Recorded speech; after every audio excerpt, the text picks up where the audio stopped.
¿Cómo están? Bienvenidos, buenas noches y gracias por acompañarnos. Falta 1 hora, 2 minutos y 30 segundos para que lleguemos a septiembre y la verdad es que está costando pasar agosto a la selección chilena y aunque parezca una ironía, bueno, en la práctica, 2 ministros y un subsecretario no lograron completar el mes. Titular de Economía, titular de Hacienda y subsecretario de esa cartera que dejaron el gabinete en una de las crisis más profundas de las que se tenga recuerdo reciente. Tema que vamos a analizar más adelante aquí en nuestro programa, las consecuencias de lo que ha ocurrido durante la jornada de hoy. Pero vamos a hablar, por supuesto, también de lo que representó esta derrota de la selección chilena durante la jornada de esta noche. Vamos de inmediato a presentarles la pregunta que tenemos en nuestro fanpage en facebook.com relacionado con el primer tema para saber qué es lo que piensan ustedes. facebook.com/24horas.cl. Queremos saber si considera que esta es la crisis de gabinete más grave desde 1990. Nos puede responder ahí, nos puede comentar también con el hashtag Vía Pública en Twitter. Vamos a conversar de eso con invitados en los próximos minutos. Tenemos notas y perfiles también que vamos a ir presentándoles durante el transcurso de este programa. Pero vamos con los titulares en el comienzo de este Vía Pública. Fue dura la caída de la selección chilena ante Paraguay, cumpliendo un muy mal desempeño. Cayó 3-0 y complica sus opciones de llegar al Mundial de Rusia.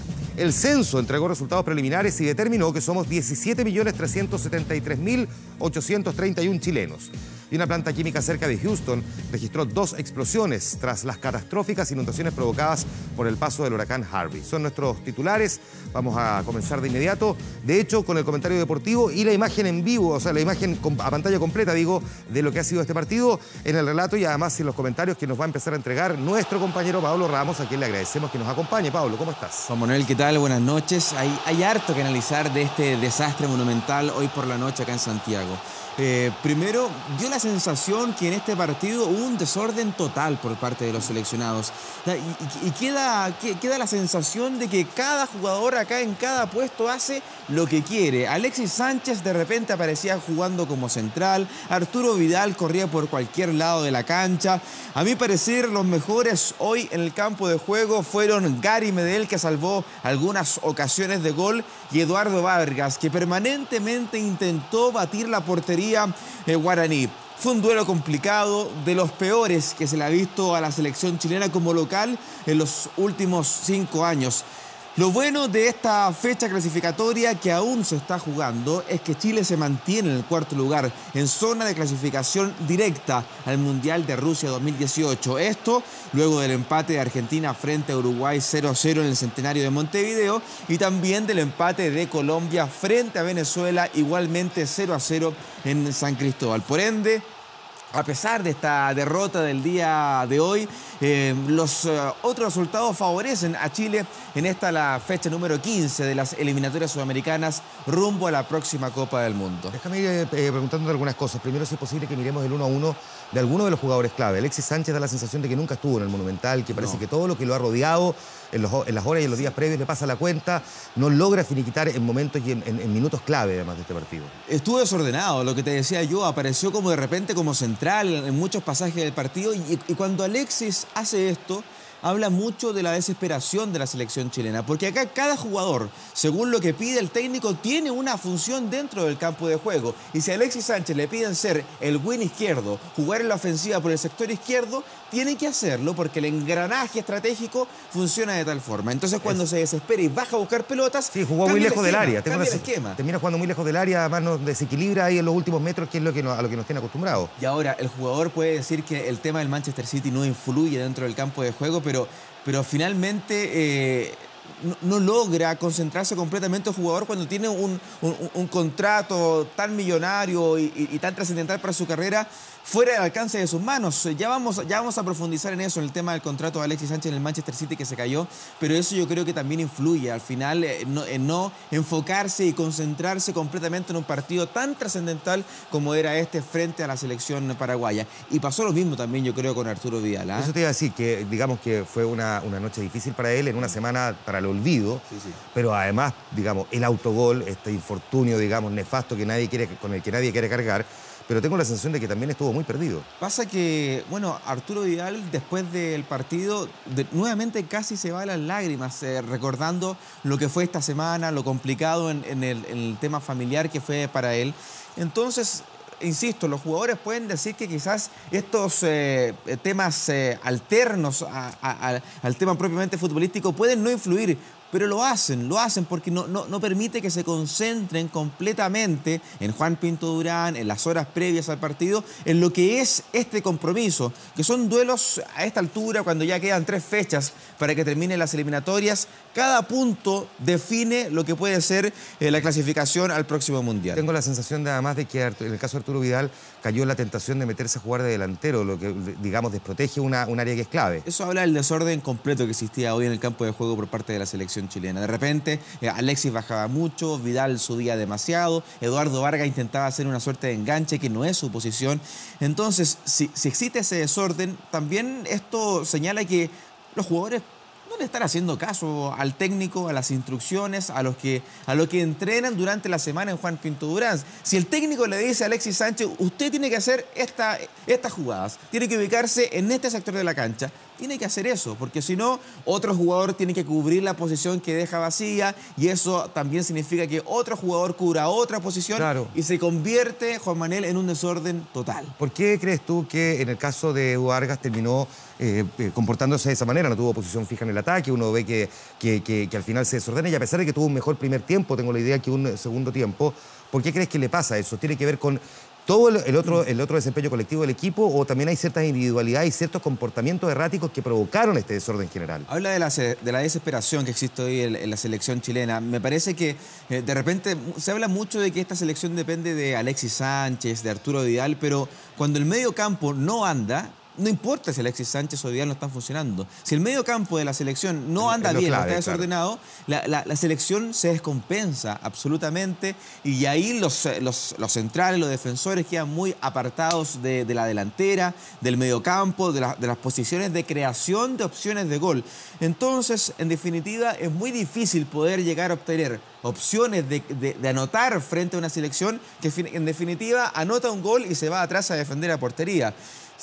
Hemos sabido históricamente que la selección paraguaya va muy bien por arriba, por los cabezazos, y Chile insistió una y otra vez en buscar centros para anotar por esa vía. Y no se puede porque es la especialidad de los paraguayos. Eso es una cosa que uno tenía como claro, era efectivamente ese punto. Déjame preguntarte por alguna otra figura, por lo menos rápidamente. En el caso de Nicolás Castillo, que algo que escuché decir, digamos, de los expertos, ¿no? de ustedes, los que saben, es que le quedó grande este partido. Mira, no sé si le quedó grande, pero me parece que era un partido para Esteban Paredes en esta ocasión. Un jugador que venía a anotarle 3 goles a la Universidad de Chile en el Superclásico, en el mismo estadio, en el Monumental. Claro. Que en el último partido de Chile por eliminatorias como local, también en el Monumental, frente a Venezuela, Paredes había anotado también en esa ocasión. Es decir, era una circunstancia donde perfectamente se podría haber lucido el capitán de Colo-Colo, pero no lo decidió así Juan Antonio Pizzi. Y esto no significa que Paredes tenga que ser titular contra Bolivia. Me parece que frente a los altiplánicos en La Paz, la mejor opción de centro delantero es Nicolás Castillo, por un tema físico y por un tema también de características individuales del jugador. Ahora, creo que Jorge Valdivia podría ser una buena opción frente a los bolivianos, entendiendo que va a ser una cancha en malas condiciones, que vamos a tener que tener el balón en muchas circunstancias porque va a ser difícil controlarlo. Y yo creo que ahí dejaría en la banca, en este caso, a Eduardo Vargas, por ejemplo. Yo ocuparía 2 delanteros, Nicolás Castillo y Alexis Sánchez. Tuvo una clara opción en el segundo tiempo Charles Aranguis, pero da la sensación, y corrígeme si me equivoco, que aquí a él le faltó partner primero, y además fue muy impreciso en varios pasajes. Fueron todos imprecisos. Sí, es verdad, es cierto. Esa es la realidad. Entonces, es difícil cargarle la culpa de los errores a un solo jugador, o decir que toda esta catástrofe empieza por el autogol de Arturo Vidal y achacarle todos los problemas al jugador del Bayern Múnich por eso. Uno de los grandes problemas que tuvo la selección, principalmente en el primer tiempo, donde empezó a perder el balón, fue por los errores justamente en las salidas, en los pases, para poder crear opciones de gol, para buscar al compañero al lado o para crear opciones directas hacia la portería guaraní. Hubo muchos errores en esos pases, los jugadores paraguayos recuperaban el balón y ahí nacían los contragolpes, y en uno de esos contragolpes salieron 2 goles, por ejemplo, de la selección que dirige el Chiqui Arce. Escuchemos lo que se dijo después del partido. Tenemos declaraciones del entrenador. Vamos a escuchar qué fue lo que se planteó. Nunca encontramos la fluidez que tiene este equipo por características. Nos cerraron los caminos que habitualmente utilizamos. no estábamos finos. Y encima tuvimos, bueno, la fatalidad sobre todo del primer gol y también, ¿por qué no?, del segundo gol en el momento que nosotros creíamos que podíamos profundizar un poco más. Bueno, y a partir de ahí se nos hizo muy complicado. Lógicamente nuestra principal función en estos momentos es bueno, sufrir como todos la derrota, pero automáticamente encontrar argumentos que nos sirvan para confiar que podemos sacar un buen resultado en Bolivia. Comenzamos buscando que en salidas de abajo especialmente nuestra presión fuera alta para que no nos metieran tan atrás, porque ellos consiguen ser con superioridad en la tenencia contra prácticamente todos los equipos del mundo, contra todas las selecciones del mundo consiguen hacer eso por la capacidad, por el tiempo, por la calidad de todos sus jugadores, porque hace 5 o 6 años que juegan todos juntos y juegan en Europa a un gran nivel. Teníamos que cerrar los circuitos y después en la recuperación contraatacar rápido. Sabíamos que íbamos a tener nuestras chances y teníamos que defender a morir. Fue eso lo que hicimos. Al final terminamos incluyendo a Rolón para que haya una línea de 3, una línea de 5, más 2 volantes y 3 adelante de ellos, con Oscar Lucas en el centro y Antonio por la derecha. Algo parecido en lo que hicimos para el fin del encuentro que ganamos contra Argentina en Córdoba también. Vamos con el compacto del partido. Apenas lo tengamos ahí, sabemos que viene fresquito a la vuelta de la esquina y nos sirve además, aprovechando a Pablo Ramos para el relato de sus pasajes. Veamos lo que pasó en el Estadio Monumental. Más de 40.000 personas en Macul que veían como a los 24 minutos de partido este centro, este tiro libre que parecía inofensivo por parte de Óscar Romero, termina en el cabezazo y el autogol de Arturo Vidal, que significaba la apertura de la cuenta para Paraguay, la sorpresa para todos en el Monumental.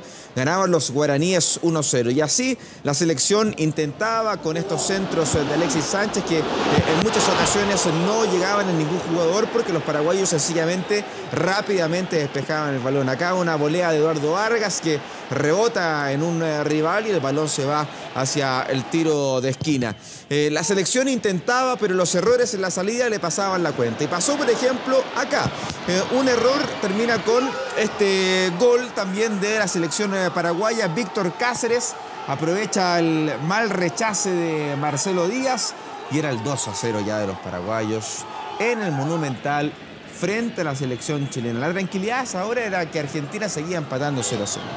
Y otro error en la salida, no se alcanzó a ver la pérdida de balón de Alexis Sánchez, deriva en este contragolpe y Richard Ortiz anota el 3-0 definitivo de la selección paraguaya frente a Chile en el Monumental. Y fíjense que Chile completó 3 partidos sin goles.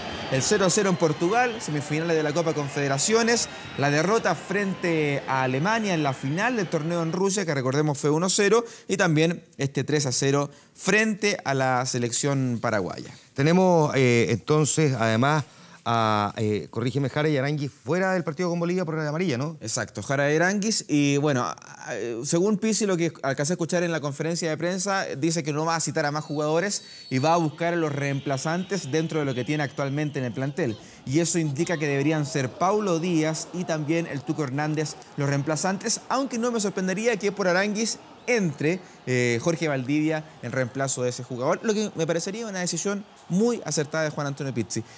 Ya podemos ver el tuit de Arturo Vidal, está disponible para poder comentarlo porque hay harto que hablar de este tuit, Juan Manuel. Ahora deben estar felices los mala leche que hay en este país. A mí me extraña o me asombra que los jugadores se comiencen a ver estos fantasmas donde no lo hay. Yo no sé quién de verdad quiere que la selección pierda. No entiendo, no se me ocurre. No sé quién puede pensar en este país o quiere que la selección pierda para que ahora digan que esto es para los mala leche, que querían que la selección cayera. Y no entiendo esto. Y también me recuerda un poco los pasajes de la era Borghi, donde empezaban a estar muy atentos de lo que se decía en la prensa, los comentarios sobre la selección.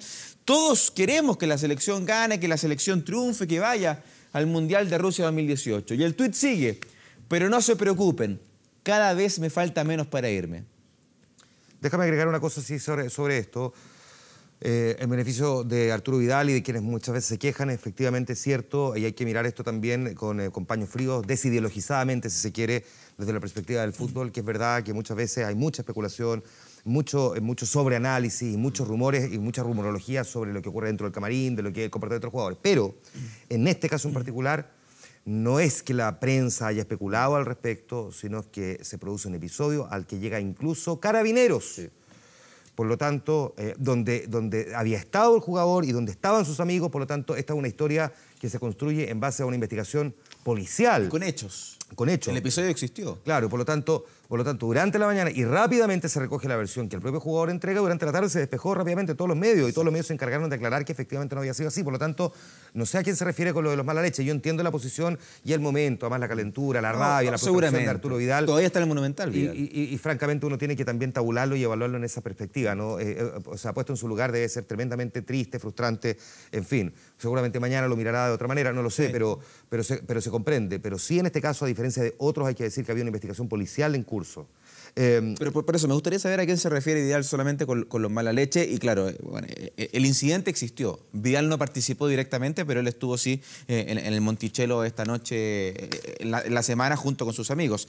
Los protagonistas del incidente fueron sus amigos, se aclaró y él también de esa forma lo dijo. Oye, hablemos un poquitito del partido Colombia-Venezuela, ¿te parece? Sí, tenemos las imágenes porque este fue uno de los compromisos que finalmente ayudó a Chile en la tabla de ubicaciones rumbo a la próxima Copa del Mundo. Venezuela recibía a Colombia en el Estadio Pueblo Nuevo de San Cristóbal en un partido que no solo tenía ribetes deportivos, Juan Manuel, también había mucho tema social y político dando vuelta a este compromiso, en donde muchos colombianos que viajaron desde su país a Venezuela para ver el compromiso fueron duramente custodiados en la frontera venezolana. No olvidemos que efectivamente lo que está ocurriendo es que hay cerca de 25.000 venezolanos diarios que están cruzando la frontera con Colombia intentando escapar de la realidad que están viviendo durante el gobierno de Nicolás Maduro. Tal cual. Y en lo futbolístico, Colombia no pudo ante una selección venezolana muy juvenil. Rafael Dudamel, el técnico de la Vinotinto, apostó por jugadores jóvenes en esta escuadra y le está funcionando. Ya pensando en las próximas clasificatorias del Mundial de Qatar 2022, pero logran un empate 0-0 que le complica bastante a la selección colombiana. No ahora, porque sigue en terreno de clasificación a la próxima Copa del Mundo con 25 puntos, segundos tras la selección brasileña. Lo importante es que Chile sigue cuarto, a pesar de esta desastrosa derrota frente a la selección paraguaya. Primero Brasil con 33 que está jugando, segundo Colombia con 25, tercero Uruguay con 24 unidades, cuarto Chile con 23 y mejor diferencia de goles que Argentina, que está quinto con 23 puntos en zona de repechaje. Brasil está ganando con gol de Paulinho a la selección ecuatoriana. Acaba de abrir la cuenta. Y eso significa que ya suma 36 puntos, no puede estar más clasificado al próximo Mundial. Y eso es bueno porque en este minuto Ecuador se queda en el séptimo lugar con 20 puntos y mantiene Chile los 3 puntos de ventaja con la selección ecuatoriana. Y eso deriva en que ya por lo menos tenemos otra selección más que no logra acercarse a Chile en esta doble fecha. ¿En qué posición está Ecuador? Ecuador está séptimo. O sea, Ecuador no tiene ningún margen de error en este partido. O sea, tiene sí o sí tiene que sumar, porque si no, definitivamente ya después de esta fecha y dado ciertos resultados puede quedar completamente eliminado. Las opciones matemáticas se mantienen hasta el séptimo lugar, que es Ecuador. Exacto. Pero claro, con 20 puntos ya es más complicado de cara a lo que viene, que son solamente 3 fechas, 9 puntos en disputa.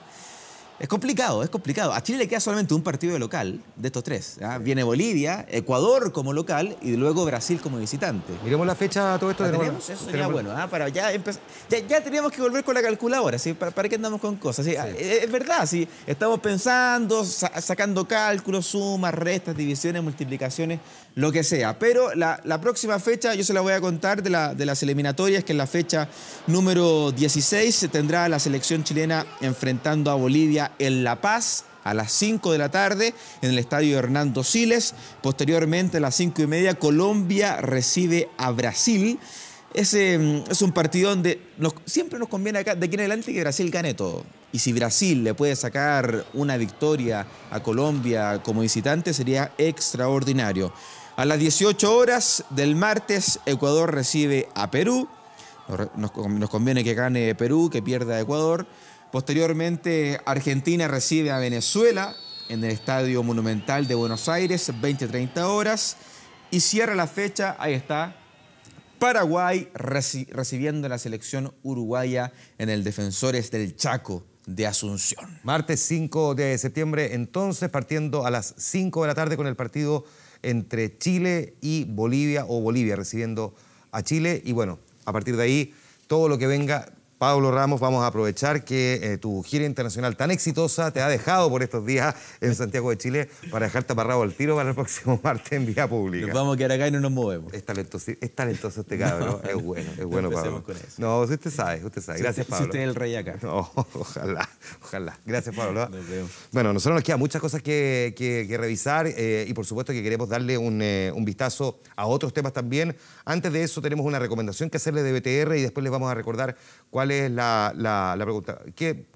¿Recordamos la pregunta al tiro, no? Ya, recordemos la pregunta que tenemos en nuestro fanpage en facebook.com/24horas.cl. Tenemos ahí la pregunta formulada desde temprano. Queremos saber si usted considera que esta es la crisis de gabinete más grave desde 1990 a propósito de la salida del equipo económico. Vamos a estar conversando de esto con nuestros invitados en los próximos minutos. La pausa y estamos de vuelta de inmediato con ustedes aquí en Vía Pública. Esperemos.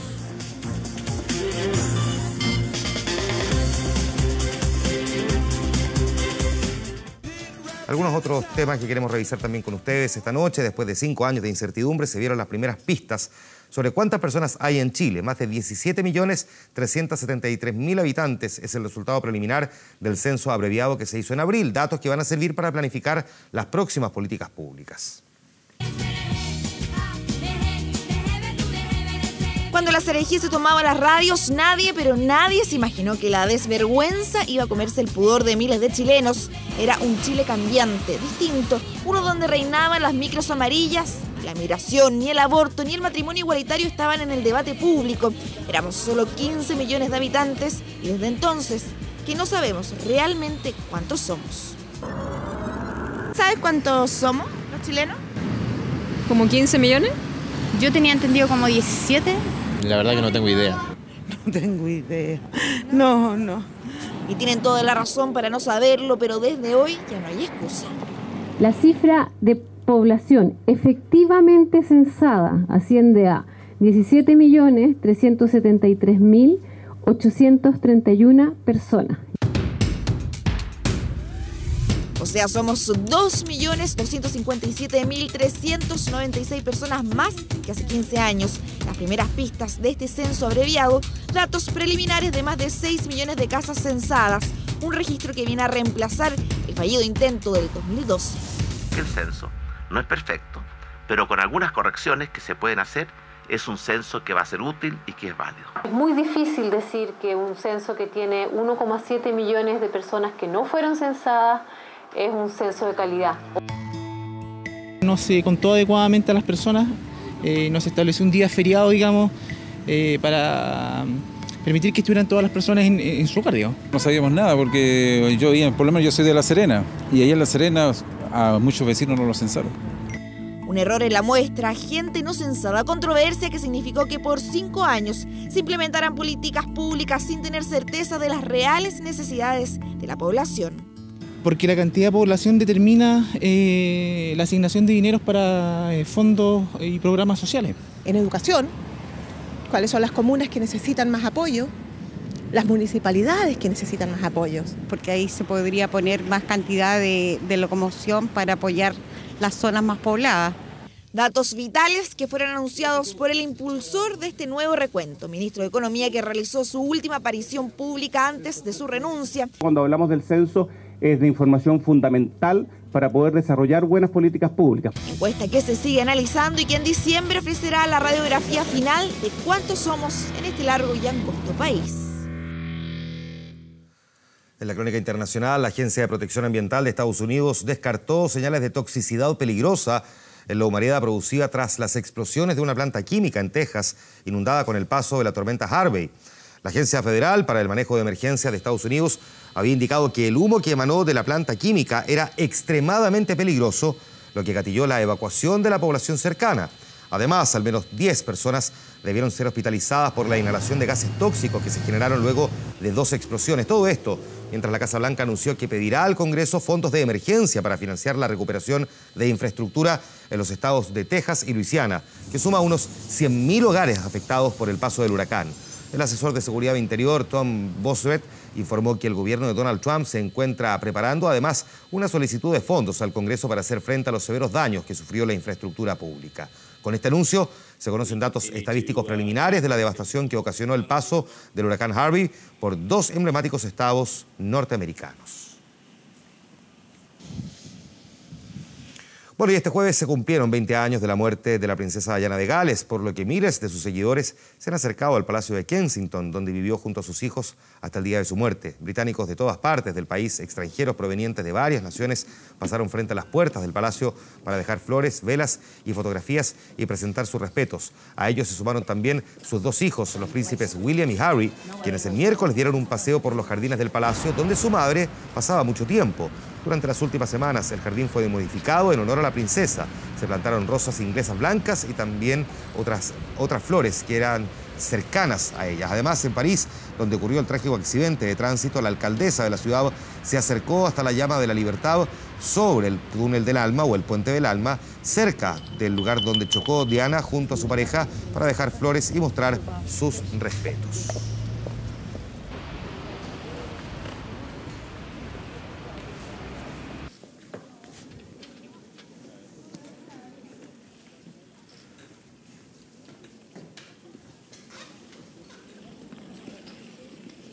El aniversario de Lady Di, digamos emblemático, y donde la prensa además ha publicado precisamente por estos días una gran cantidad de historias que probablemente no conocíamos, mucha de ellas particularmente en la prensa británica, pero también en la prensa francesa, y si no lee ninguno de los 2 idiomas, lo encuentra también en los diarios españoles, muchas historias que tienen que ver con esta llamada princesa del pueblo. Nos vamos a ir a la pausa. Antes,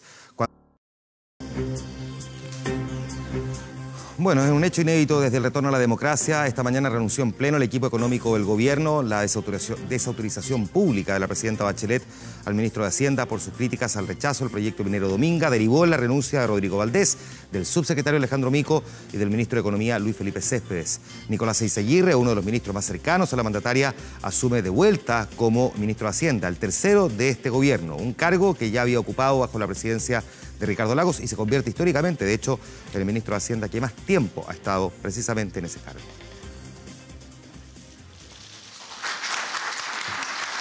Fue el desenlace de una de las mayores crisis políticas del último tiempo, que tras tensas jornadas llegaría pasada la 1 de la tarde, cuando Rodrigo Valdés dejó de ser el ministro de Hacienda. Abrazo con el ministro del Interior, ambos fueron parte del equipo político, y el abrazo final con Nicolás Eizaguirre. Muy afectuoso ahí, ambos. Duro golpe para la moneda, cuyas discrepancias con su equipo económico por el rechazo al proyecto minero Dominga terminaron desatando un quiebre definitivo. Tanto así que fue el propio jefe de las finanzas quien de manera inédita y antes de la ceremonia en Palacio comunicó su renuncia desde Teatino 120. Tan solo minutos antes, Bachelet compartía con un grupo de beneficiarios del aguinaldo de Fiestas Patrias. Yo no concibo un desarrollo a espaldas de las personas, donde solo importan los números y no como lo están pasando a la familia en sus casas. Tras este mensaje, Rodrigo Valdés cerró su ciclo como guardián de las arcas fiscales.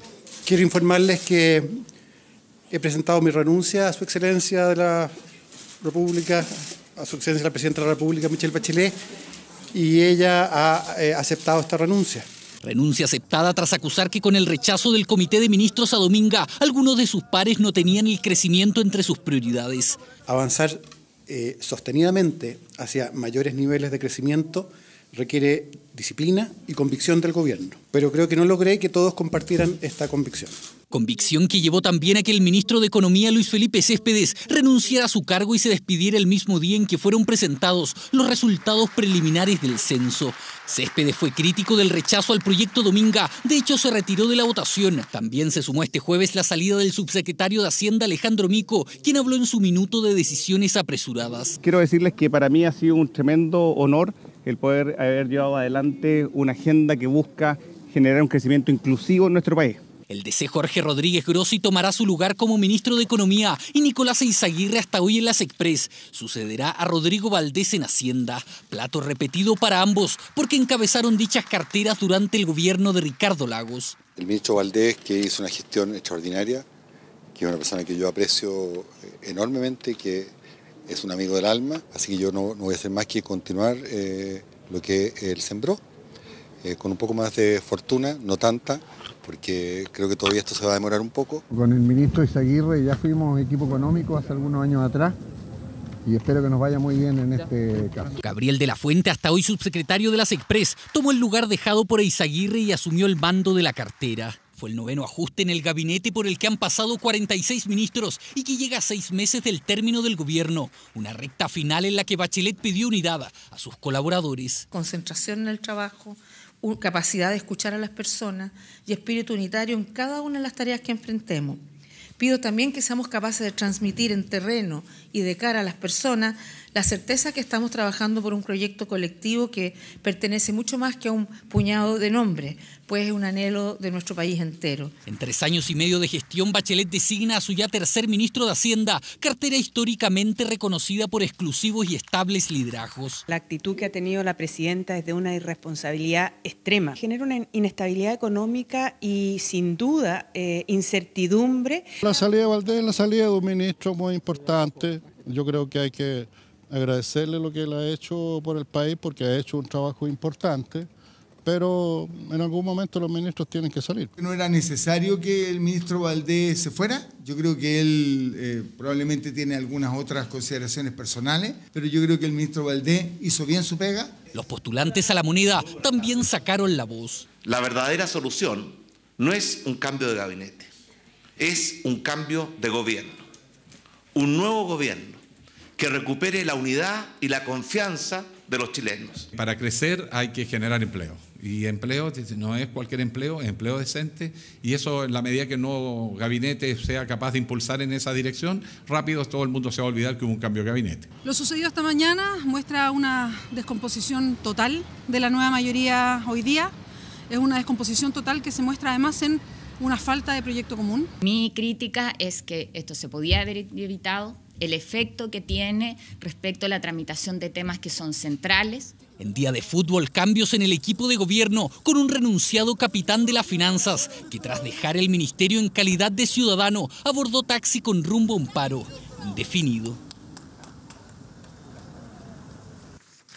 Con José Ramón Valente, economista, socio y director de Consult, coordinador económico del Comando Sebastián Piñera, conversamos esta noche. Bienvenido, gracias por estar aquí. Muchísimas gracias por la invitación. Patricio Navia, cientista político de la Universidad de Nueva York, columnista del Libro, gracias por estar aquí. Patricio, bienvenido, buenas noches. Buenas noches. Eugenio Rivera, economista de Nueva Economía, gracias por estar aquí, bienvenido, buenas noches. Gracias por la invitación. Elizabeth Gerber, directora del Programa de Opinión Pública y Comunicación de Chile 21. Elizabeth, gracias por estar aquí, bienvenida. Gracias por la invitación, Juan Manuel. Patricio, ¿es la peor crisis de gabinete desde los años 90 hasta la fecha? No, evidentemente no. Este gobierno ya se acabó, la salida de Valdés no importa mucho porque este gobierno ya no importa mucho. O sea, faltan 90 días para la elección, 12 semanas, los legisladores están en sus campañas de reelección, que siguiera o no siguiera Valdés iba a tener en realidad cero impacto sobre la legislación, porque tampoco va a pasar ninguna legislación importante. Tiene la ley de presupuesto, sin embargo, ahí a la vuelta de la esquina. Sí, la ley de presupuesto la van a tener que votar a favor. Si no lo votan a favor, pasa lo que quiere el Ejecutivo.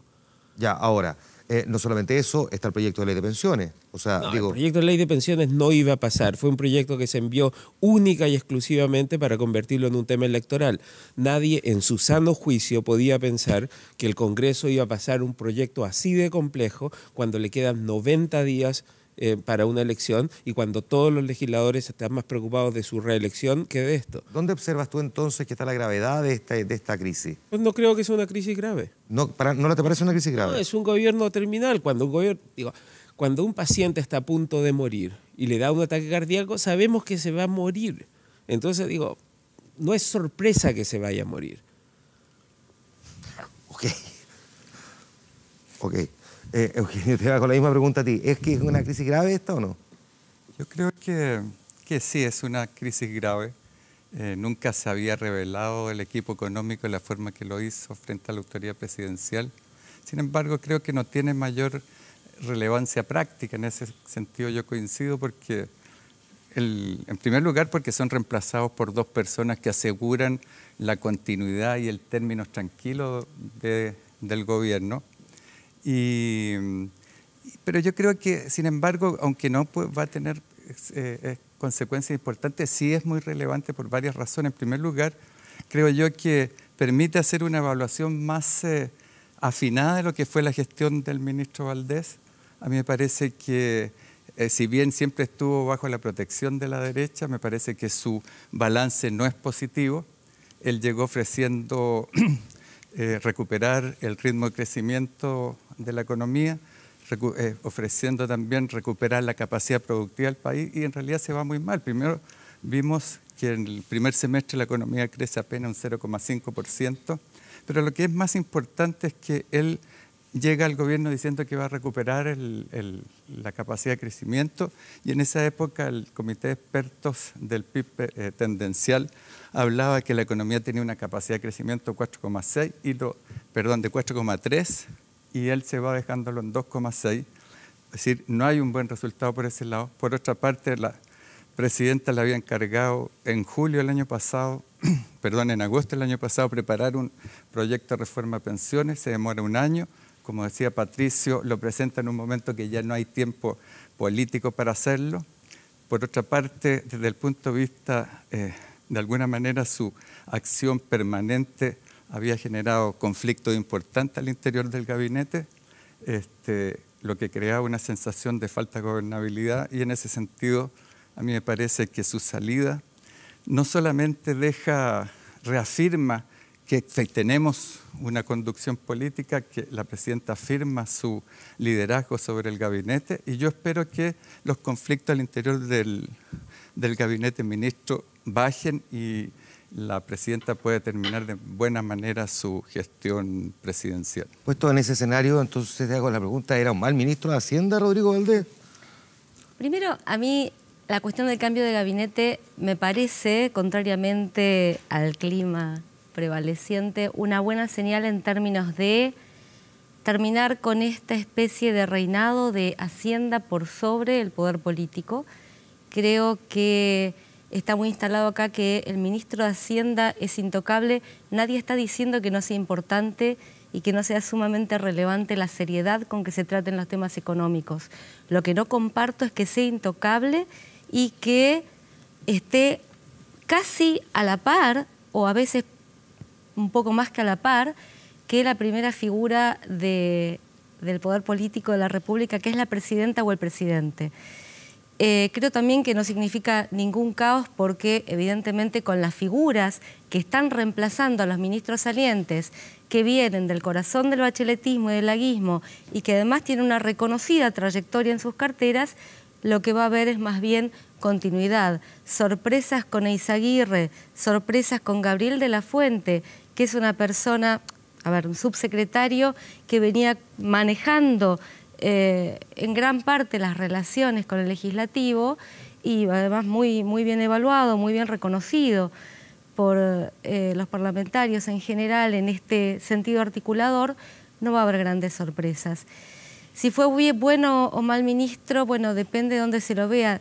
Desde la perspectiva que mencionaba Eugenio con respecto a las metas que se propuso de mayor crecimiento, también no le fue. Aparentemente la opción por medidas más bien ortodoxas y procíclicas, y esto no fue solamente la opción de Valdés, sino articulado y en connivencia con el ministro de Economía, Céspedes, parece que no ha sido tan exitosa. Que haya un cambio de rumbo ahora, no creo que sea así, pero me parece que habría sido insólito que ministros que están en contra abiertamente de medidas o posiciones que tomó la presidenta sigan en sus cargos. Creo que no habría sido saludable que sigan allí porque la presidenta tiene que ejercer su liderazgo y en este sentido me parece saludable que si no están de acuerdo con medidas importantes tomadas por la primera figura del gobierno, no sigan en sus cargos. José Ramón, la misma pregunta. ¿Era un buen ministro de Hacienda el que se fue? Mira, yo creo que en lo personal, Rodrigo Valdés, nadie tiene muchas dudas de sus capacidades técnicas y demostró bastante buen manejo político cuando estuvo. Pero no tuvo apoyo, nunca lo tuvo, en mi opinión. En mi opinión, tenemos que recordar que Rodrigo Valdés entra con Jorge Burgos. Entra un poco a salvar una situación de deterioro muy rápido de la imagen del gobierno y de esta idea de que el gobierno estaba mal manejando la economía y el país. Y esa es entre esta dupla. Y tú tienes que acordarte de los titulares, ¿no es cierto?, que cuando entró esta dupla, era una dupla que venía a rearmar el diálogo público-privado, que venía a reanimar el crecimiento, a poner de nuevo, ¿no es cierto?, paños fríos a una impronta muy reformista en este gobierno. Entonces, de las primeras declaraciones, me acuerdo, de Valdés fueron: mire, ahora nos vamos a preocupar del crecimiento, nos vamos a preocupar ya hicimos las reformas que había que hacer, ahora vamos a ir más lento en las reformas y vamos a iniciar diálogos con el sector privado. Yo creo que todo eso fue una cortina de humo. Todo eso fue falso, no de parte de él. Todo eso fue falso desde el punto de vista del gobierno. El gobierno tenía una impronta muy clara y nunca la cambió, pero sí convenció a algunos con esta dupla de que, ¿no es cierto?, le puso un manto de duda a decir, bueno, en realidad es este gobierno realmente tan reformista, tan a la izquierda como se había planteado los primeros 2 años, o realmente, bueno, ya hicieron y están calmados. Yo creo que esto revela, esta salida, este cambio de gabinete revela al gobierno en toda su dimensión. Un gobierno que de verdad no cree en que el crecimiento económico sea una prioridad, no cree en que el aporte del sector privado sea realmente muy importante para el país y que cree en que el Estado es el principal motor de la sociedad y que el Estado se maneja con un grupo de intelectuales pequeños alrededor de la presidenta y que pueden en el fondo ir dictando lo que hay que hacer. Yo creo que ese es el ADN del gobierno y que hoy día se revela completo, digamos, con este cambio. No solamente por el cambio, sino por las declaraciones mismas. Cuando la presidenta, ustedes lo veían en la nota, dice, cuando la presidenta degrada al ministro saliente diciéndole que es alguien que implícitamente, ¿no es cierto?, que solo le preocupan los números, mientras ella es una persona que a ella le preocupan las personas y la gente, la verdad que es súper duro. Está de alguna manera diciendo, mire, aparte que lo degrada como a un técnico de segundo nivel, ¿no es cierto?, al ministro, como diciendo, mire, usted es tan básico que solo le interesan los números, lo cual me parece una crítica bastante injusta, digamos, con el ministro Valdés, pero además está diciendo, mire, la verdad es que los números, el PIB y esas cosas que hablan no son importantes, digamos. Lo importante son las personas y como que uno pudiese separar ambas cosas, como que, ¿no es cierto?, el bienestar de las personas, el salario que tienen, si tienen o no empleo, si logran conseguir un crédito, si el país crece, si genera oportunidades, si todas esas cosas fueran totalmente anexas y poco relevantes, y lo importante fuese, digamos, como si pudiéramos separar eso de tener a la gente contenta. Eso me parece a mí que es súper decidor respecto, como te decía antes, de la verdadera impronta de este gobierno. Ahora, Pato, ¿quién digita realmente esta crisis? ¿Desde dónde surge? Porque algunos dicen, es Marcelo Mena, que convoca a última hora un comité de ministros un viernes para que vote un lunes, sabiendo que el ministro de Economía probablemente se iba a abstener. En el fondo, que no fue Marcelo Mena, sino que dicen que fue Analía Uriarte, que fue la creadora de la institucionalidad medioambiental cuando fue ministra de Medio Ambiente en el gobierno anterior y que sabía que algo sí podía pasar. Otros dicen, no, en realidad esto fue escalando casi de forma accidental hasta que se produjo este episodio. ¿Hay algo detrás que uno puede decir esto más o menos fue maquinado para provocar un remesón en el equipo económico? Este fue un matrimonio por conveniencia. Bachelet nunca estuvo enamorada de Valdés. Lo trajo porque lo necesitaba, pero nunca se convenció de la agenda que tenía Valdés. Entonces, cada oportunidad que tenía le quitaba un poco de piso a Valdés haciendo cosas distintas, el realismo sin renuncia. O sea, decía, ya, tengo que traer a Valdés y a Burgos, pero en realidad no me convencen mucho. Burgos se aburrió antes y se fue, Valdés se aburrió después y se fue. Pero fue una cuestión constante. La presidenta empujaba en una dirección y Valdés empujaba en la otra. Yo creo que el más ingenuo de todos no fueron los empresarios de derecha que le creyeron, fue Valdés, que creyó que tenía un margen, cuando no tenía un margen. La presidenta nunca estuvo convencida de lo que tú sugieres es la forma de crecimiento.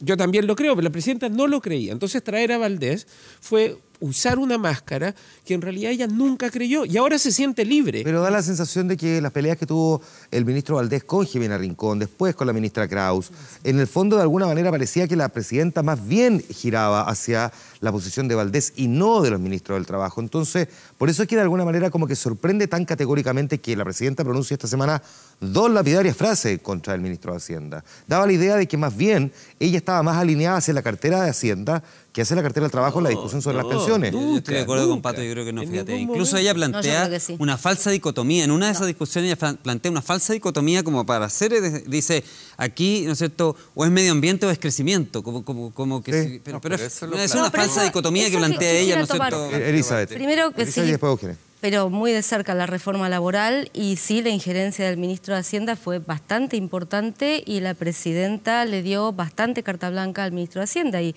los conflictos con Jimena han sido, Jimena Rincón, la ministra de ese tiempo, que en 3 meses el ministro de Hacienda va a dar una declaración diciendo la reforma laboral fue un desastre. Pero, a ver, un segundito. Retomando esto que dijiste de la falsa dicotomía, en eso estoy de acuerdo solamente, porque efectivamente hay una falsa dicotomía y una caricatura que se pone como los procrecimientos serios de un lado y los ambientalistas irresponsables anticrecimiento por el otro. Esto es absurdo. El gobierno aprobó la inmensa mayoría de los proyectos mineros. El gobierno ha impulsado muchas cuestiones de energías renovables, de una matriz pensando en el desarrollo del cobre y del impulso al cobre y al litio, a la energía solar, etcétera, etcétera. Pero en fin, la mayoría de los proyectos mineros fueron aprobados y no hay tal dicotomía, y de verdad es como ya anticuado pensar que hay que estar o por el crecimiento o por el desarrollo sostenible, porque la Agenda 2030 que plantea Naciones Unidas ya hace un par de años y que suscriben 193 países, creo, habla claramente de la necesidad del desarrollo sostenible. O sea, es posible pensar en desarrollo sostenible, respetando desarrollo económico, que nadie está diciendo que no sea importante, desarrollo humano y respetando el medio ambiente y las condiciones pero la presidenta dijo, la tierra. Mi gobierno, el sello de mi gobierno va a ser recordado, ¿no es cierto? Por el sello de mi gobierno va a ser haber tenido crecimiento combinado con cuidado del medio ambiente. Yo de verdad creo que el sello de su gobierno no es crecimiento económico. Si Chile crece menos que países que sí cuidan el medio ambiente, Alemania, Nueva Zelanda, Australia, Chile crece menos que ellos. O sea, es la falta de crecimiento, ¿no es cierto?, producto de creer poco en la iniciativa privada, y el contexto mundial no. Ser antiempresarial, ¿no es cierto?, y querer que todo lo hace el Estado. Me quiero alejar hacia allá porque quiero recuperar una frase que tú dices, pues tengo una duda que ayúdame, Eugenio, a resolverla. ¿Quién plantea esta dicotomía? Si es falso o no podemos discutirlo, pero ¿quién plantea esta idea de el crecimiento o el medio ambiente? ¿Lo plantea el ministro Mena, lo plantea Mahmoud Alewi, lo plantea Luis Felipe Céspedes, Alejandro Mico, Rodrigo Valdés o la presidenta Bachelet? Porque fueron 5 los que hablaron sobre este tema y no sé quién lo puso primero arriba de la mesa, y da la idea de que no existe esa dicotomía hoy día. Yo creo que esa dicotomía la ha planteado básicamente la derecha, y ese es su discurso permanente de que este gobierno no se ha preocupado del crecimiento económico.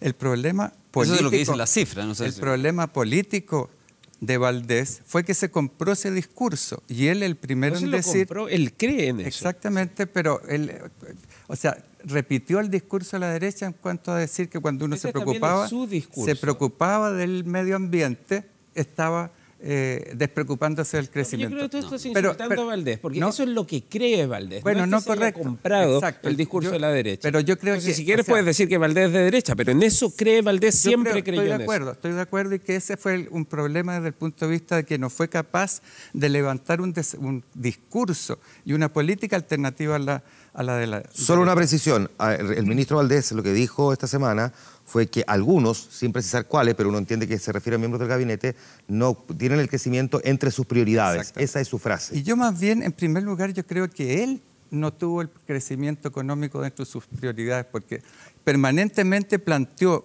como objetivo primordial el reducir el déficit estructural, renunciar a una política más fuertemente anticíclica, y de ninguna forma se preocupó fuertemente por recuperar la capacidad de crecimiento. ¿Te parece poco un 3,1% de déficit fiscal que vamos a tener este año?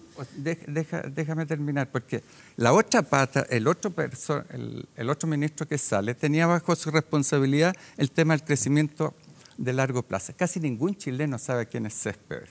Y eso, de alguna manera, también es demostración de la falta de preocupación de este equipo en relación con el crecimiento económico. Pero yo creo que aquí hay sobre todo el fracaso de una estrategia que repite la presidenta también, que repitió después de haberlo hecho en el primer gobierno. De alguna manera se dice que fue Escalón el que le dijo, mire, presidenta, usted configure un equipo que haga las tareas sociales, haga las prioridades de su primer gobierno y ponga un conservador a cargo de la economía para que no quede el desbande. Y eso es lo que pasó, nombró a Velasco como ministro, y Velasco manejó y de alguna manera tuvo los problemas que vimos que culminaron en la derrota electoral del 2009. El año 2015 la presidenta Bachelet hace un cambio de gabinete que era necesario sin duda, pero se equivoca en lugar de poner como ministro del Interior me parece al menos aventurado decir que la derrota del 2009 es culpa de Andrés Velasco. Yo creo que juega un papel. No, pero ¿basado en qué? O sea, bueno, era el desgaste de la concertación, era un mal candidato en ese momento, era la incapacidad de la presidenta de permitir. Sí, era la incapacidad de una presidenta tremendamente popular de que surgiera liderazgo dentro de su gabinete para que aparecieran nuevas candidaturas presidenciales. Me parece al menos. No, yo no digo que haya sido la única causa, pero de alguna manera contribuyó a un deterioro y a la división de la concertación. Básicamente Andrés Velasco lo que decía es que él no estaba dispuesto a gastar la plata que estaba pidiendo Freya y Francisco Vidal para ganar una elección. O sea, él decía, prefiero perder con superávit que ganar con 2007. Desde esa época se aplicó una política que de alguna manera implicó la división de la concertación. No están hechos para ganar elecciones, Eugenio. O sea, el ministro de Hacienda, si considera, si está de acuerdo que su gobierno está haciendo bien las cosas, tiene que jugarse por proyectar, por ejemplo, en este caso, las reformas. Pero en relación con este es como que dijera que ahora, perdona, Alejandro Guillén va a ganar la elección por culpa de Valdés. No, yo lo que estoy diciendo es que no hubo si yo quiero hacer una política de reformas, no puedo tener a cargo de los puestos clave gente que está contra las reformas. Y esa política la aplicó la presidenta Bachelet en su primer gobierno y la aplica nuevamente ahora. Y estamos viviendo los problemas de esa situación. Y en ese sentido... hizo la reforma de pensiones. O sea, digo, puede estar en contra de las reformas que tú quieres, pero eso no quiere decir que esté en contra de reformas. ¿Quién? Velasco. Velasco hizo reformas importantes. Velasco amenazó con renunciar si la presidenta presentaba el proyecto de AFP estatal. Y se lo puso por eso así. Digo, estaba en desacuerdo con las reformas que te gustan a ti, pero eso no quiere decir que estén en desacuerdo con las reformas. Lo que a mí me gusta no es importante, lo importante es lo que quiere la presidenta. Entonces, si la presidenta quiere hacer reformas, no puede tener en puestos claves gente que no comparte su objetivo reformista. Eso es lo que yo digo. Mucho tiempo. Pero lo tuvo mucho tiempo. La verdad es que yo creo que ha sido una tensión que atravesó todo el gobierno, porque sí había dos almas. Y en esto no coincido contigo, creo, y dije contigo y no con vos. Estoy sumamente considerada. Creo que sí hubo dos almas en cuanto a, un sector más pro reformas y otro que no.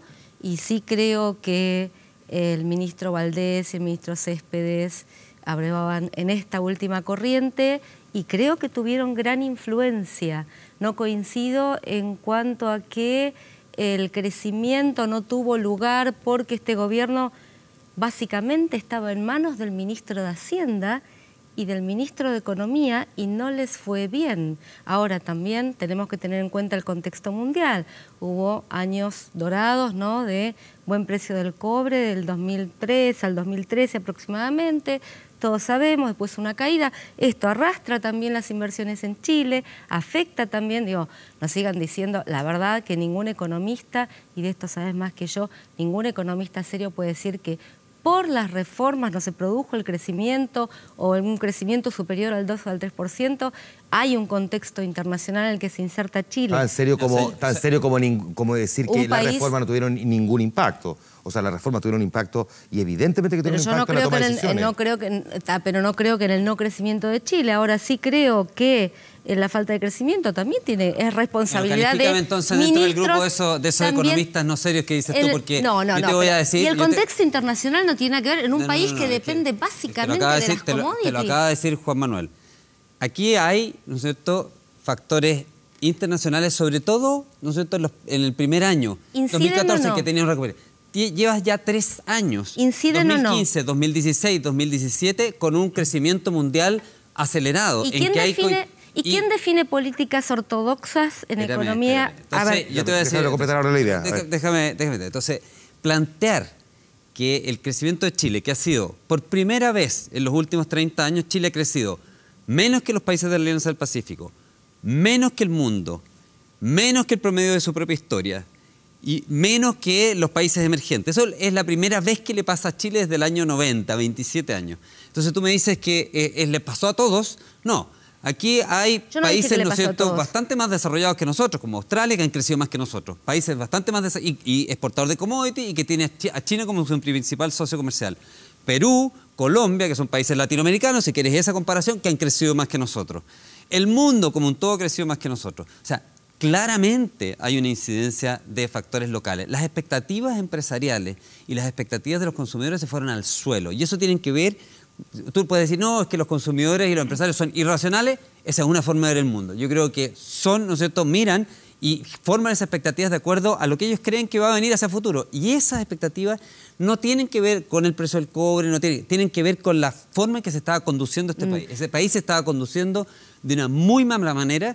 Y entonces, si nosotros tenemos un mal diagnóstico respecto de por qué nos ha ido mal en estos últimos 4 años, difícilmente vamos a tener una buena solución para los próximos 4 años. Y por eso es que yo coincido, digamos, en que es súper importante este punto y te lo rebato en esa cancha. Yo creo si que de verdad creemos que las reformas del gobierno y la impronta antiempresarial a las de reformas este gobierno el y no la impronta. crecimiento. Mira, este gobierno trató de hacer un cambio cultural en este país. A la Mao.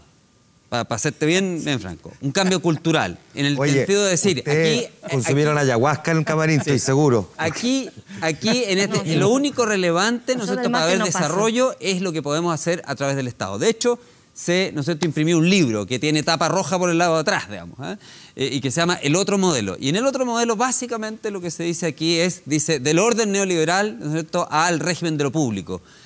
Universidades estatales, generación eléctrica estatal, colegios públicos, aumento en la dotación del sector público. O sea, lo público, lo estatal, es lo único que permite mayor desarrollo. Ese cambio cultural impregnó al gobierno completo, anticoncesiones, y permitió básicamente generar una idea antiempresarial completa. Estás caricaturizando que la solución es lo público. Hablemos en serio. El débil equilibrio José Ramón, que se me da el tiempo y tengo todavía 3 panelistas por hablar. Elizabeth Breve, solamente Eugenio. quiero decir que eso fue el principal punto que mató el crecimiento de este país. Primero, creo que el contexto internacional sí tiene que ver. Creo que es una caricatura decir que la cuestión o lo que planteaba el gobierno era irse a lo público y que lo público iba a ser la solución de todo. Es una caricatura y vos no la podés decir. Que las reformas son las únicas responsables de la falta de crecimiento tampoco se puede decir seriamente. No me parece serio. ¿No es cierto? Y creo sí que hay decisiones de cómo se conducían las políticas macroeconómicas que tienen que ver con manejos de optar por un camino ortodoxo y procíclico que sí incidieron en la falta de crecimiento. ¿Qué más dame un segundo, que Eugenio me tiene que pedir la palabra. El gasto de gobierno creció excesivamente el año 2014 y 2015 a nivel que nos llevó a un déficit fiscal de 3,1% hoy día. No, o sea, es que justamente yo creo que a mí lo que dice José Ramón me preocupa porque la posibilidad que gane Piñera y llegue con el diagnóstico que todos los problemas de la economía chilena son problemas debido a la reforma. Y después intente retrotraer las reformas y nos encontremos igual que en el 2013 en el punto de partida. En todos los estudios del CLAPES y de intelectuales incluso que están apoyando a Piñera, es muy clara la conclusión. Chile tiene un problema de estancamiento de la productividad que ya se alarga por 12 años. Ya va 12 años. Tenemos problemas serios en materia de recursos humanos. La productividad creció 0,6% en los años durante el gobierno de Piñera. Tenemos problemas muy serios en materia de dependencia excesiva del cobre. En fin, o sea, ahí están los problemas que nosotros debemos resolver. Y la presidenta, con la reforma educacional, con la reforma tributaria, intentó empezar a abordar este tema. Y en ese sentido, efectivamente, yo no creo que los problemas de Chile sean solamente producto de los problemas internacionales. Son problemas internos, pero son problemas que vienen de antes. Es indudable que las reformas eran absolutamente necesarias. Uno puede discutir si se hicieron bien, si hubo capacidad política para hacerlas, pero son cruciales para abordar los problemas. Entonces, cuando un destacado dirigente del equipo económico de Piñera dice, mire, todo el problema son las reformas, es un muy mal augurio, porque van a venir a tratar de retrotraer las reformas, se van a generar grandes problemas políticos al respecto y no existe ninguna propuesta, más allá de decir que con Piñera mejora el ambiente de negocio y todo va a volver a ser como antes. Yo creo que eso es una ceguera que me preocupa porque en definitiva yo veo que Piñera lleva una ventaja y puede ser el presidente de la República. En esa línea, Patricio, déjame preguntarte primero cuánto le pega a la candidatura de Alejandro Guillé un episodio como este, o a estas alturas da lo mismo si lo afecta o no lo afecta. Primero. La candidatura de Guillé está tan hundida como el gobierno de Piñera. O sea, nada, no le afecta porque estaba muerto. No le puede afectar a un muerto. Un lapsus importante. Patricio. ¿Qué cosa? La candidatura de Guillé está tan hundida como el gobierno de Bachelet. Como el gobierno de Bachelet. El gobierno de Piñera terminó hundido, evidentemente. Digo, la derecha perdió, pero brutalmente en 2013. O sea, Bachelet pudo hacer todas las reformas que hizo porque tenía una mayoría en el Congreso tremenda en el Congreso. Nunca se vio tal mayoría porque Piñera, al final la gente votó contra Piñera en 2013. Piñera tenía un 50% de pero apoyo cuando votó terminó. Contra la derecha. No, la gente votó a favor de Bachelet, no contra la derecha. Yo estoy en desacuerdo en tu... Es un juego. No es lo mismo, porque ella era un hito importante. Seamos justos, la campaña de Bachelet tenía tan asumido que iba a ganar que la campaña de Bachelet es un congreso para Bachelet y ella pedía el voto parlamentario y finalmente lo que ocurrió fue por ella. Es que es que sí, la diferencia, yo estoy diciendo que fue por ella. Está bien, pero eso no implica que no haya sido una derrota para Piñera. Fue una derrota para la derecha brutal, digamos, y muy democrática y muy bien ganada. Yo creo que los méritos fueron de ella.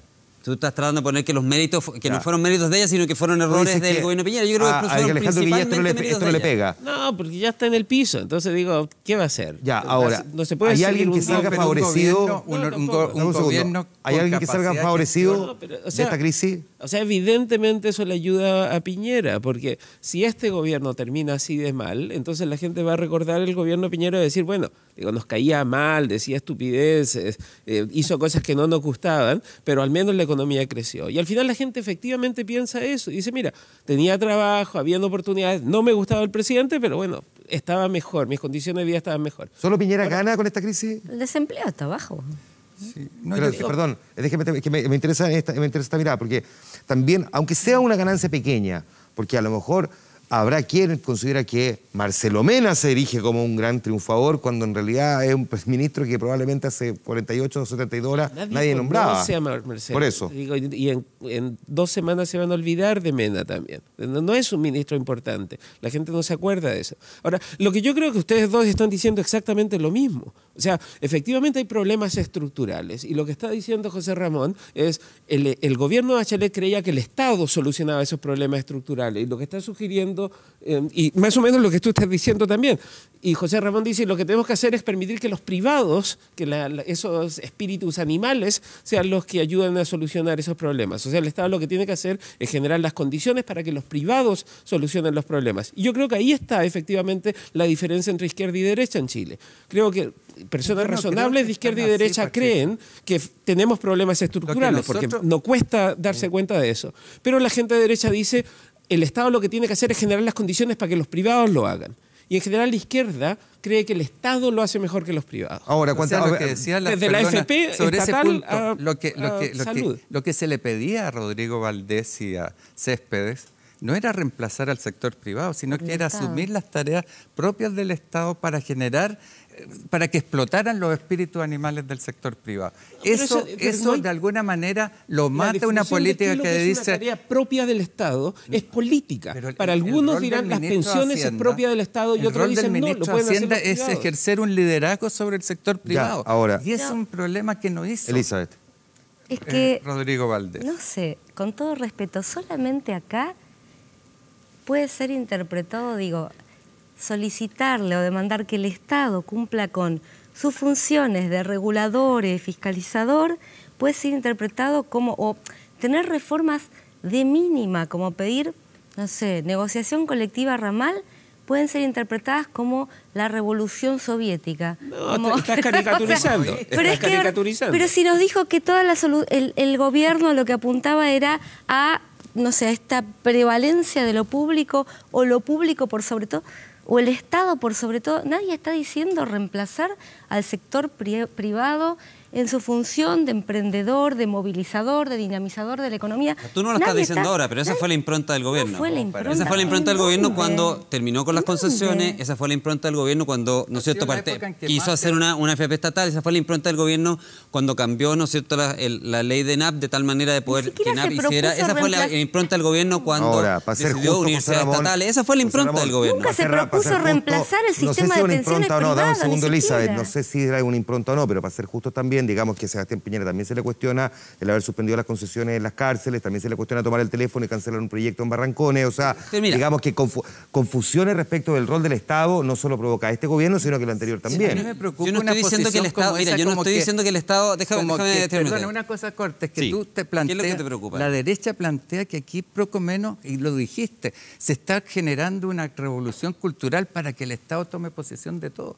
No, lo que se quiere es que el Estado asuma una posición de liderazgo en la economía en términos de promover el desarrollo de nuevas actividades productivas, fomentar la innovación, buscar la diversificación de la economía. Pero a nadie le cabe duda, a ningún ministro, a ningún partidario de la nueva mayoría, de que el sector privado juega un papel decisivo. Pero eso lo dices tú. El problema es que el Estado aquí no existe. ¿El Estado genera las reglas del juego o lidera? Y creo que ahí hay diferencia entre la derecha y la izquierda. Yo creo que siempre el Estado ha ejercido un liderazgo. Ya hemos hablado, por ejemplo, en el caso del Internet, el Estado de Estados Unidos es fundamental para la aparición de lo que nosotros conocemos ahora como el Internet. Después vienen las empresas detrás desarrollando esta iniciativa que en un inicio es estatal. En el caso de Chile, la industria forestal, las salmoneras, incluso el impulso a todo lo que es la industria vitivinícola, el Estado jugó un papel muy importante. El problema es que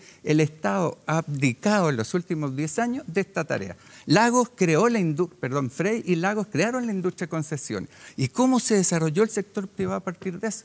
Ese es el problema que hoy día enfrentamos y que la dupla Valdés y Céspedes no fueron capaces de reeditar.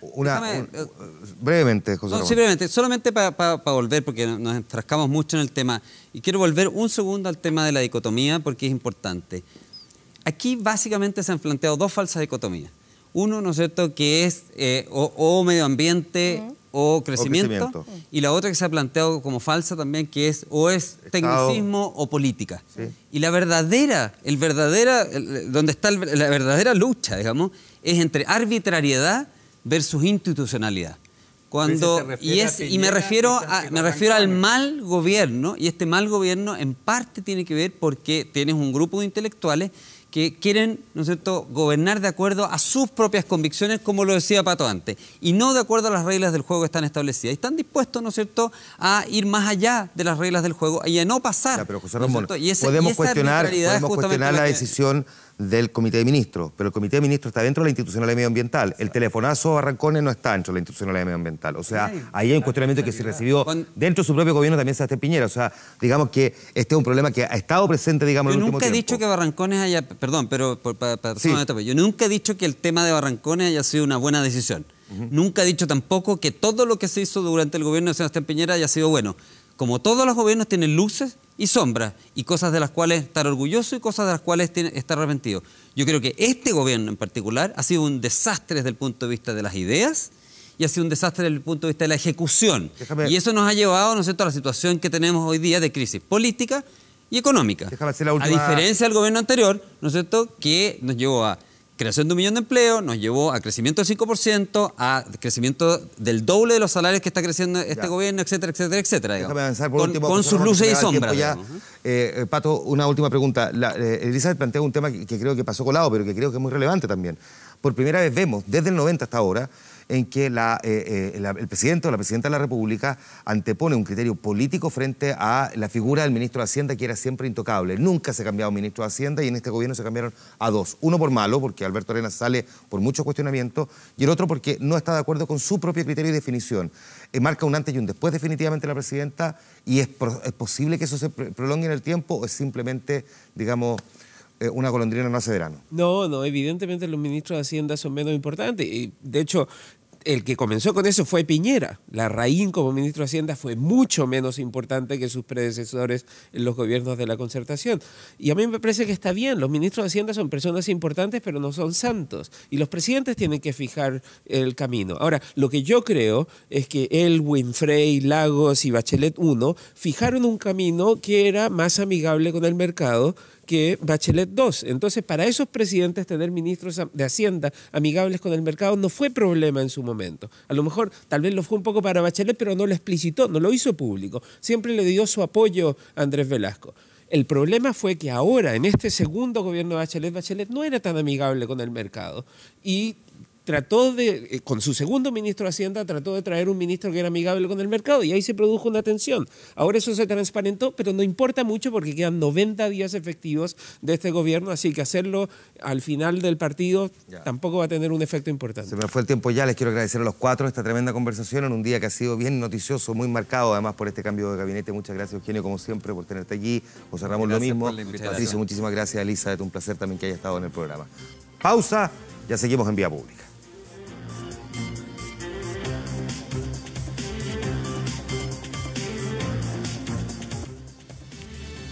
Nos vamos, pero antes la respuesta a la pregunta que tenemos en nuestra fanpage en facebook.com/24horas.cl. Si usted considera que efectivamente esta es la crisis de gabinete más grave desde 1990, y así está la respuesta. Sí, 64%, no, 36%. Ya teníamos ahí matices frente a esta respuesta que nos entregaban también nuestros invitados. Nuestro portal 24horas.cl está destacando, entre otras cosas, noticias sobre la PSU 2017 y anuncian cambios para el periodo de matrículas en las universidades. De hecho, el Consejo de Rectores de las Universidades Chilenas estableció un periodo continuado a partir del viernes 19 de enero del 2018. A esta hora en Santiago la temperatura llega a los 9 grados una décima y esperamos para viernes y sábado temperaturas de 17 y de 14 grados, más nublado el día sábado. Nos vamos con la música de Gorillaz, esta banda de rock alternativo virtual que tiene dibujos animados en 2D, 3D de Damien Albarn y Jamie Hewlett, que es una banda británica de tanto éxito que se formó hace ya un tiempo, 1998, y que confirma recital en Chile en el Movistar el próximo 20 de marzo. Con su música y una de sus canciones más emblemáticas, nosotros terminamos nuestro, no solamente canción, video extraordinario también, muy emblemático, terminamos nuestro Vía Pública, completando la semana ya en el análisis de nuestros programas nocturnos, Vía Pública y El Informante. Yo los veo el domingo en 24 Horas Central y también Informe Especial. Ahí nos juntamos. Que estén bien, descansen, buenas noches.